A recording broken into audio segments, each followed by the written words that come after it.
Olá pessoal, bem-vindo ao canal Materialismo Militante. Hoje vamos dar continuidade e terminar o estudo dos ensaios da história do materialismo escrito por Plekhanov. Nas duas últimas edições abordamos D'Holbach e Helvète, os dois materialistas franceses do século XVIII, e hoje finalmente chegamos ao estudo de Marx. Segundo Plekhanov, a concepção de Marx ela é produto de uma longa evolução das ideias históricas. E antes de apresentar então as conclusões a que Marx chegou, ou seja, o materialismo dialético, o materialismo histórico, ele apresenta então essa trajetória anterior que preparou o terreno para suas ideias. Segundo Plekhanov, os 40 anos seguintes da Revolução Francesa reviram o surgimento do idealismo, algo que os materialistas franceses haviam imaginado ter terminado, ter enterrado completamente. Houve um ressurgimento, uma renovação, um grande impulso do idealismo. Por quê? Porque esse idealismo ele pensava as coisas na sua lógica de evolução, no seu movimento próprio. Diferentemente dos materialistas franceses do século XVIII que viam os produtos acabados, prontos, estanques, esse idealismo vai adotar o método dialético. E o que é a dialética? A dialética é exatamente a lógica da evolução. Diferentemente do que alguns imaginam, que é uma arte exterior, uma arte de confundir os raciocínios, como muitos viram os dialéticos da época antiga, Hegel mostrava que a dialética ela estava na própria natureza, ela era própria do movimento de todas as coisas. Ou seja, a dialética nos rodeia em tudo que a gente vê. Por exemplo, na astronomia, um objeto celeste ele está em constante movimento, como todo mundo sabe. Então, se a gente for pensar ele de um ponto de vista lógico, ele está ou não está num determinado local. Ele nunca está parado, concorda? Ou seja, para a gente determinar ele de um ponto de vista lógico, a gente precisa pensar que ele está e não está neste local ao mesmo tempo. É a contradição entre estar e não estar que é próprio do movimento. Outro exemplo, tirado da matemática.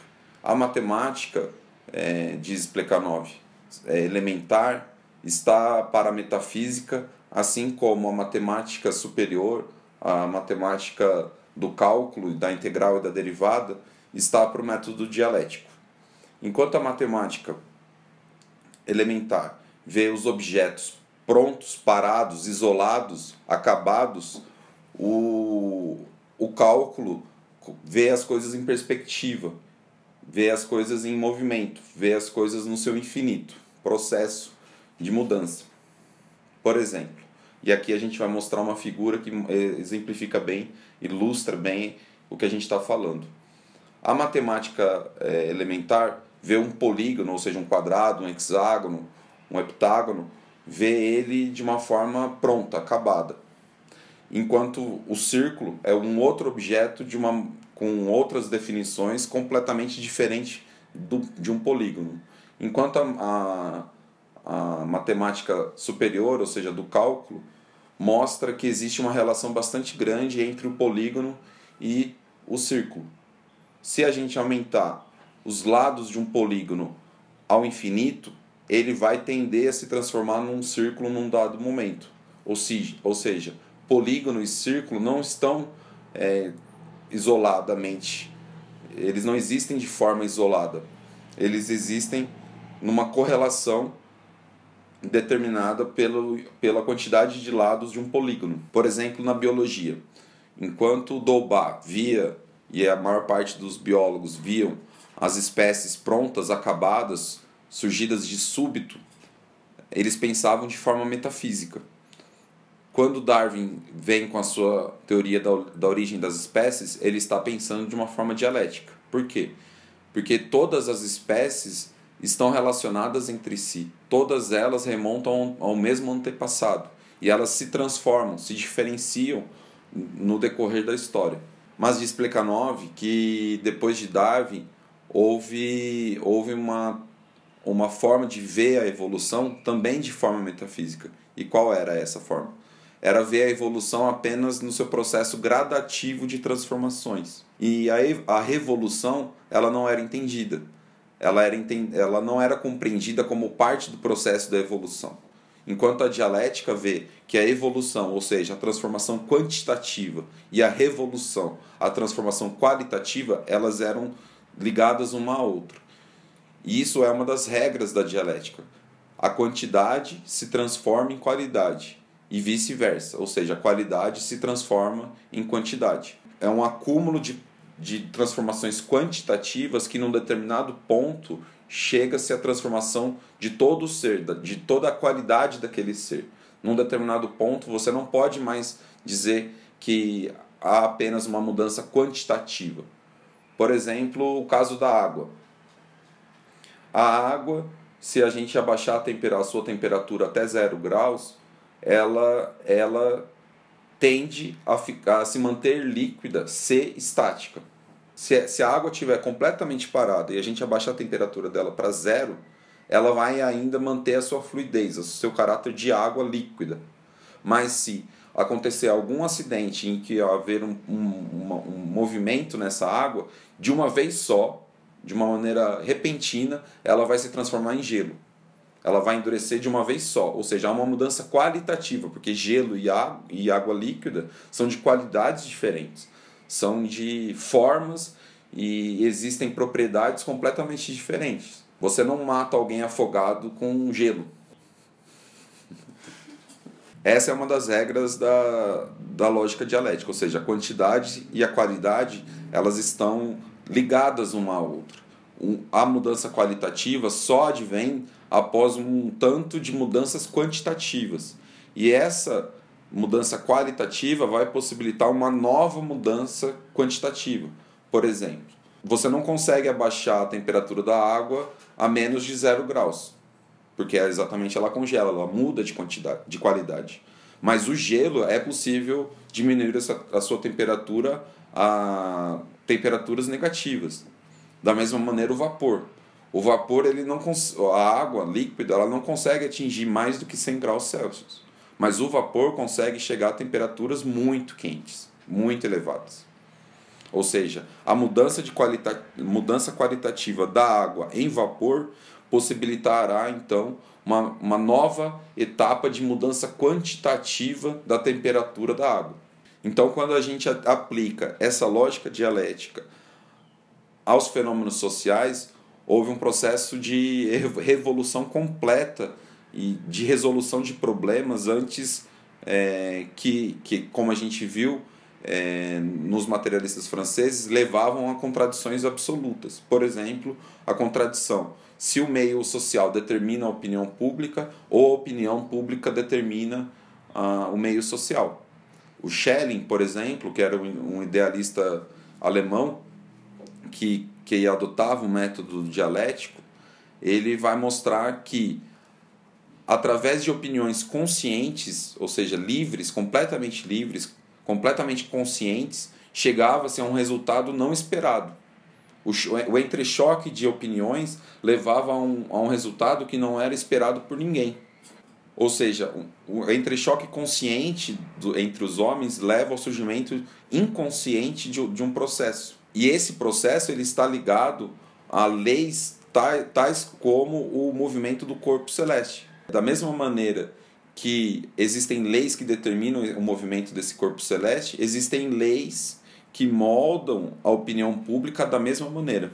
Mas o idealismo alemão via todo esse movimento como um movimento da ideia absoluta. E este era um limite bastante importante do idealismo alemão, que refreava a dialética, que impedia que a dialética estudasse os fenômenos reais, tais como eles são.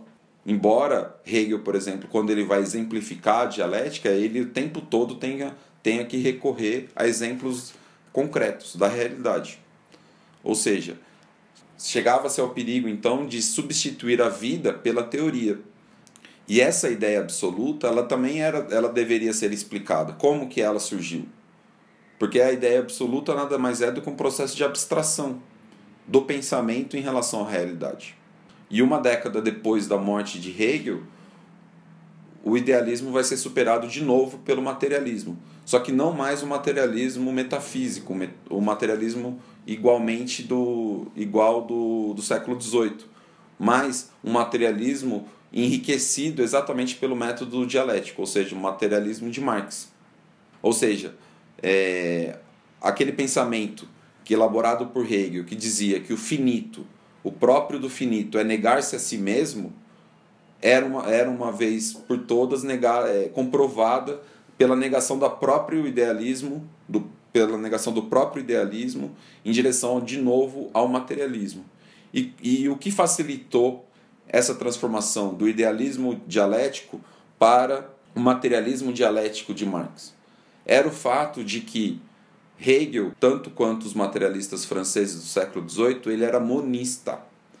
Ou seja, o ser, a matéria, a natureza e o pensar, a ideia, eles não eram de substâncias totalmente diferentes, como veem os dualistas. Os dualistas veem o ser de um lado e o pensar de outro como duas substâncias que não se tocam, que não possuem as mesmas características. Enquanto para Hegel, sim, o ser e a ideia, eles eram parte da mesma realidade. Entretanto, Hegel via a ideia como determinante. Então, aí Marx coloca a questão: é o idealismo ou o materialismo que explica o mundo? E o Marx ele vai chegar na conclusão de que o pensamento nada mais é do que o movimento real levado ao cérebro e nele transformado.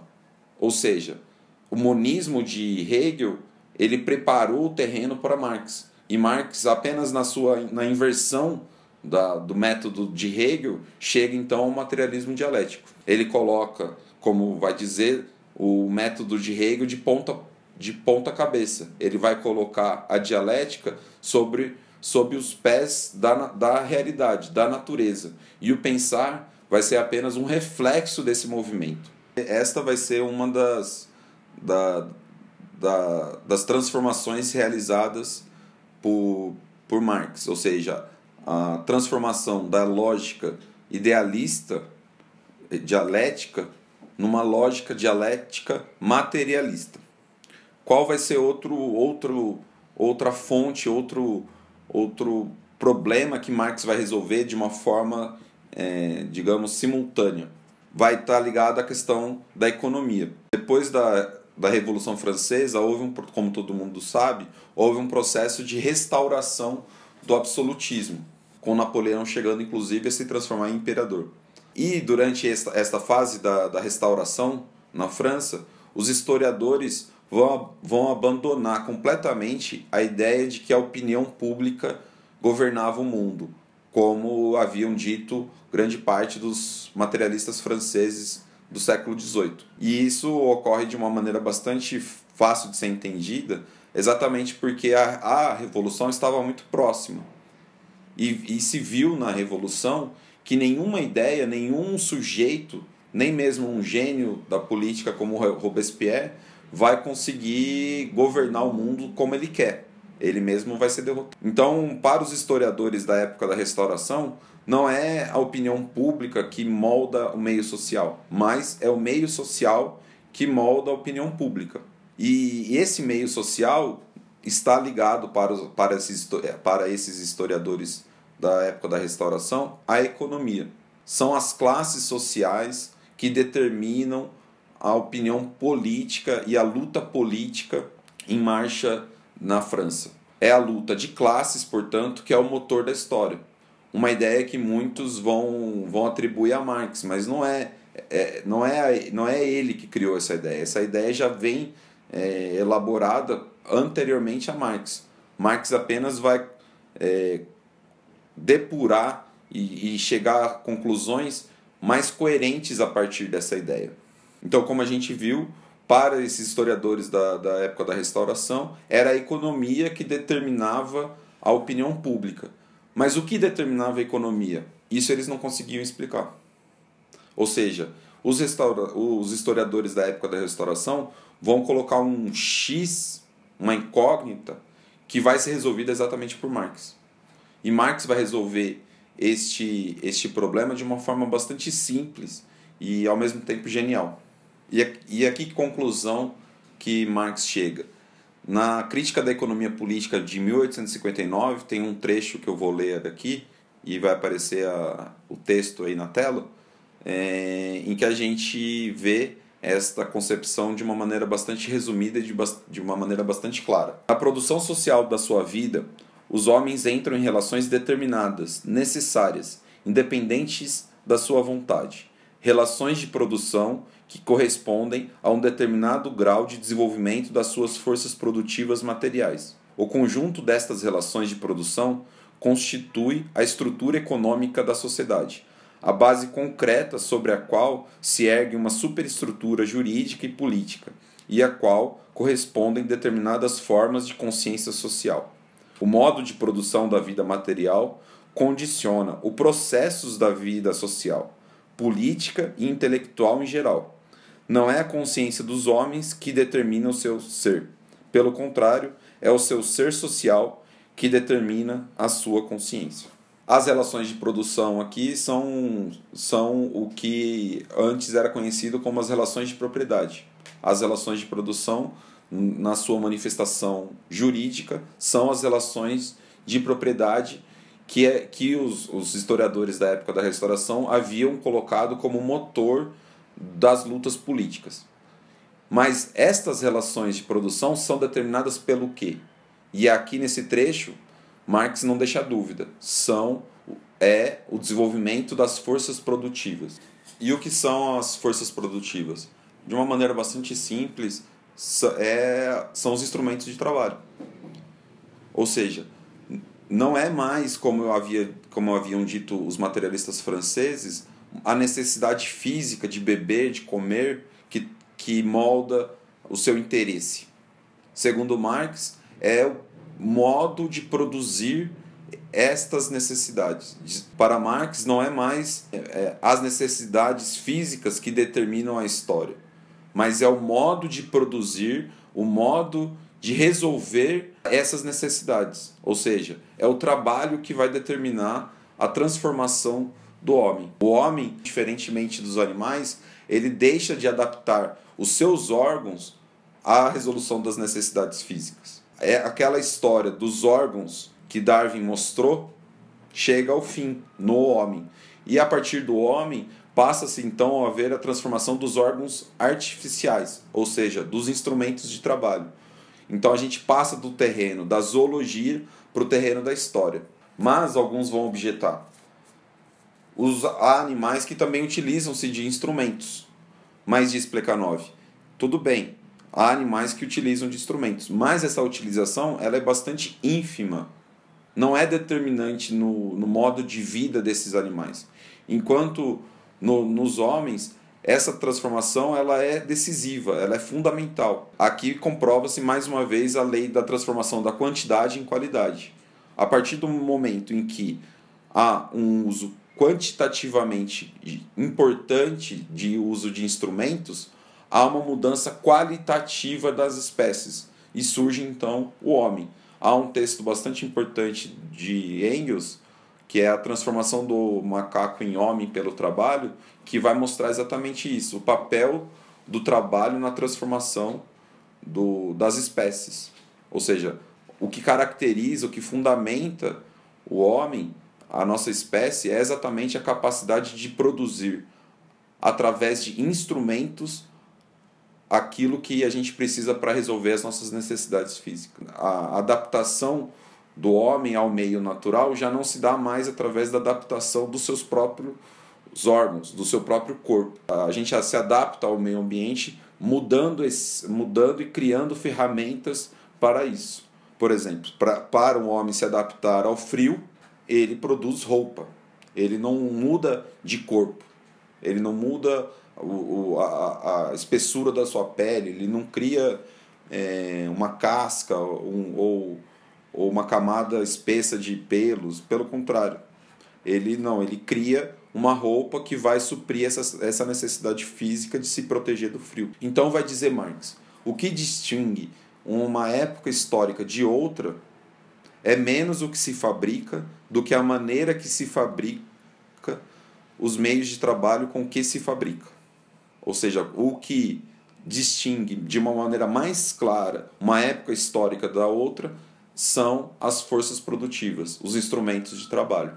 E isso os historiadores o fazem de uma maneira bastante bem.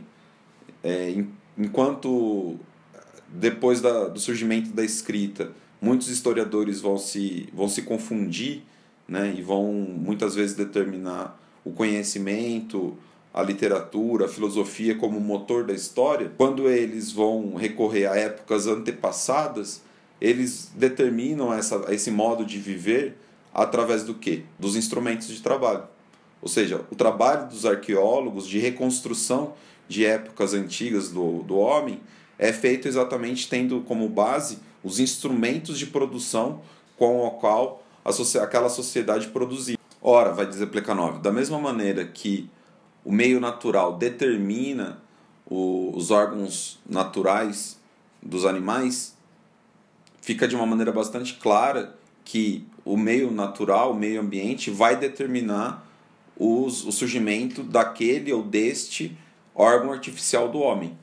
Obviamente, o homem não vai conseguir produzir ferramentas de ferro num meio ambiente onde esta matéria-prima não existe. Dificilmente um homem que vive na montanha vai desenvolver um barco. Ou seja, aquele que vive no litoral vai desenvolver ferramentas de trabalho diferentes daquele que vive no continente. Desta maneira, fica claro que o meio ambiente determina a estrutura social, só que de uma forma indireta, porque o meio natural determina as forças produtivas. E as forças produtivas determinam, por sua vez, as relações de produção. O modo como o homem trabalha é determinado a partir de quais ferramentas se trabalha. Então, esta relação entre o modo de produção, as relações de produção e as forças produtivas vai gerar um movimento independentemente do meio social. O que explica, portanto, que num mesmo ambiente a gente vai verificar uma evolução da estrutura social, porque em cada época se produz com forças produtivas diferentes, e essas forças produtivas moldam as relações de produção. O homem, em cada época histórica, vai enfrentar o mesmo ambiente com uma capacidade produtiva, com forças produtivas diferentes. Por isso que não há uma determinação direta do meio ambiente em relação à estrutura social, mas existe uma determinação indireta via a determinação das forças produtivas. Mas, vai dizer Marx, num certo estágio do seu desenvolvimento, as forças produtivas materiais da sociedade entram em contradição com as relações de produção, ou, o que não é mais que sua expressão jurídica, com as relações de propriedade no seio das quais se haviam movido até então. De formas de desenvolvimento que eram, estas relações tornam-se entraves. Abre-se então uma época de revolução social. Mais uma vez a gente vê aqui Marx aplicando uma das leis da dialética, ou seja, a transformação quantidade muda a qualidade. Num determinado estágio do desenvolvimento social, há o desenvolvimento de determinadas forças produtivas. E essas forças produtivas determinam uma forma de trabalhar, um modo de viver, um modo de existir do homem, ou seja, as relações de propriedade. Este modo de viver, esse modo de existir do homem, esse modo de trabalhar do homem, por sua vez, vai permitir um desenvolvimento quantitativo dessas forças produtivas. Mas, num determinado ponto, esse desenvolvimento quantitativo das forças produtivas já não vão conseguir se desenvolver a partir daquele modo de produção. Então começa-se um processo de transformação do modo de produção. O modo de produção é a parte passiva, enquanto a parte ativa é o desenvolvimento das forças produtivas. O desenvolvimento quantitativo das forças produtivas vai, em algum determinado momento da história, transformar qualitativamente esta forma de existir dos homens. E como a gente vê aqui, ele está sendo não apenas dialético, como bastante materialista. Ou seja, é o meio de trabalhar do homem, são as ferramentas com que ele trabalha, é que vai determinar, em última instância, a sua forma de viver, a sua forma de pensar, a sua forma de se relacionar. E aí Marx retoma as ideias dos historiadores da época da Restauração. As relações de propriedade é o que determina as lutas políticas e a forma de pensar dos homens. Ou seja, a ideologia corresponde à classe social a qual aquele membro pertence. Isso por quê? Porque num determinado momento do desenvolvimento das forças produtivas vai surgir relações de propriedade onde dividem a sociedade em classes. Enquanto alguns são proprietários, outros trabalham para os proprietários. E isso, dividindo a sociedade, vai determinar modos de pensar completamente distintos entre os proprietários e os não proprietários. A ideologia, portanto, ela não é diretamente determinada pelas forças produtivas, mas ela é determinada pela luta de classes. Voltando, o meio ambiente determina as forças produtivas, que por sua vez determina as relações de produção, que nada mais são do que as relações de propriedade. As relações de propriedade vão determinar o que as pessoas pensam. Então, o que as pessoas pensam é, de uma forma diretamente determinado pelas relações de produção e não pelas forças produtivas. Mas elas são determinadas, em última instância, pelas forças produtivas. E aí, nesse trecho do livro, Plekhanov, como um grande estudioso das artes, da literatura, vai rechear de exemplos maravilhosos que eu recomendo a todos lerem o texto para apreender esses exemplos, onde ele vai mostrar que as ideias, elas, quanto ao seu conteúdo, são determinadas pela classe social a qual aquele membro pertence. Mas, quanto à sua forma de expressão, são determinadas pelas formas anteriores de pensar que dominaram aquela classe ou a classe dominante. Desse modo, diz Plekhanov, o movimento das ideias são determinados de uma maneira bastante indireta pelos movimentos econômicos. Mas, enquanto o movimento econômico é explicado por si mesmo, pela sua própria lógica, o movimento da ideologia só pode ser explicado a partir da economia, embora a sua determinação seja indireta. Mas aí vai dizer Plekhanov, citando Engels, para os materialistas dialéticos, a opinião dos homens governa efetivamente o mundo, visto que no homem, como diz Engels, todas as forças motrizes das suas ações devem necessariamente passar pelo cérebro, transformar-se em móveis da sua vontade. Isso não vai impedir que a opinião pública tenha de fato as suas raízes no meio social, ou seja, em última instância, nas relações econômicas. A gente vê que o materialismo dialético de Marx vai resolver a antinomia entre meio social e a opinião pública. É o meio social que determina a opinião pública. E a opinião pública governa, finalmente, tudo que o homem faz, ele o faz de uma maneira consciente, ou parcialmente consciente, como vai dizer Freud mais para frente. Mas essa opinião pública foi formada pelo meio social. O meio social determina a opinião pública, mas a opinião pública é parte do desenvolvimento social, da forma com a qual o homem vai agir. E, portanto, a opinião pública, numa determinada esfera, vai determinar a forma com a qual o homem vive. Mas esta forma de pensar está determinada, por sua vez, anteriormente, pelas relações econômicas. Mas esse processo de adaptação do homem ao meio ambiente, esse processo de adaptação das ideias às relações econômicas, é um processo inconsciente, não é um processo consciente. Nesse sentido, uma das diferenças de Marx com os revolucionários franceses do século XVIII vai ser exatamente a sua firmeza e a sua convicção no processo revolucionário e, portanto, no povo. Por quê? Porque é o povo que desenvolve as forças produtivas. São os trabalhadores que desenvolvem as forças produtivas. E esse desenvolvimento das forças produtivas, de uma forma inevitável, levará à transformação do modo de viver, das relações de produção do homem. Nenhum modo de produção vai conseguir impedir o desenvolvimento das forças produtivas, porque todos os dias os homens estão trabalhando, todos os dias os homens estão transformando a sua maneira de trabalhar, resolvendo problemas práticos para satisfazer suas necessidades físicas. E é esse trabalho ininterrupto dos homens que é a base da Revolução Socialista. Como necessariamente a determinação das forças produtivas em relação ao modo de produção, quando chega numa etapa em que aquele modo de produção começa a impedir o desenvolvimento das forças produtivas, os homens passam a sentir a necessidade e a pensar de uma forma consciente como derrubar esse modo de produção. Pois, como diz Marx, os homens só se colocam problemas que, na sua época histórica, já existem as condições para resolver aquele problema. Se os homens estão pensando sobre o socialismo, é porque existe uma necessidade histórica do socialismo.